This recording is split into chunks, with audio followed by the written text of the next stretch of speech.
ఇప్పుడు ఈ మీ ఊరులో ఎవరైనా బయట పోయి మంచి పని చేస్తున్నారా? మంచి అంటే వేరే పోయి ఏమైనా ఉద్యోగం చేస్తున్నారు, ఆర్మీలో చేస్తున్నారు, అట్లా ఎవరైనా ఉన్నారా?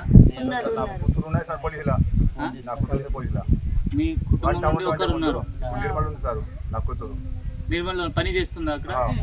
మిగిలిన వాళ్ళు కూడా చేయొచ్చు కదా, వీళ్ళ పంపేయాలి, పంపట్లేదు. మా తమ్ముడు ఉన్నాడు సార్, ఎంసీ సర్వేరా. సో మిగిలిన వీళ్ళ కోసం అట్లా పంపేయాలి.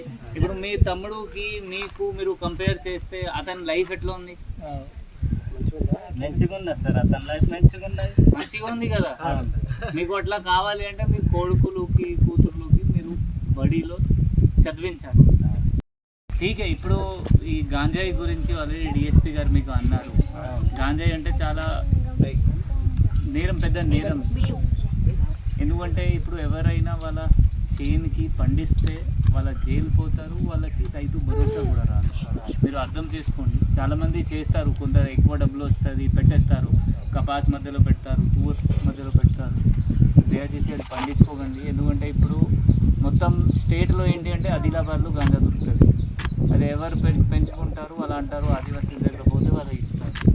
అందులో ఆదివాసీ పేరు ఖరాబ్ అవుతుంది, మన ఆదిలాబాద్ జిల్లా పేరు ఖరాబ్ అవుతుంది. సో ఈసారి మీరు ఒక ప్రణ్ తీసుకోవాలి, దట్ మీరు ఏం గాంజాయి మీ పొలంలో మీ చేనులో పెట్టుకోకూడదు. ఓకే. నెక్స్ట్ ఇప్పుడు చిన్న పిల్లలు ఉన్నారు, వీళ్ళకి ఏం చేయాలి? బడికి పంపిస్తున్నారా? బడి అంటే తెలుగు అర్థమవుతా? అది అందరికీ అర్థమవుతుందా? కొందరికి. మీకు అర్థమవుతుందా? మళ్ళీ నేను వెళ్ళిన తర్వాత మీరు గోండిలో వీళ్ళందరికీ చెప్పాలి పక్కా. సో గుర్తు పెట్టుకుని నేను ఏమేమి చెప్తున్నాను. ఓకే. మీరు బడిలో పంపాలి, బడిలో తప్పకుండా పంపాలి. వాళ్ళు మళ్ళీ చేనులో రా, ఇప్పుడు కపాస్ పెట్టాలి, వదిలేసే స్కూల్ నా దగ్గర రా అట్లా అంటారా?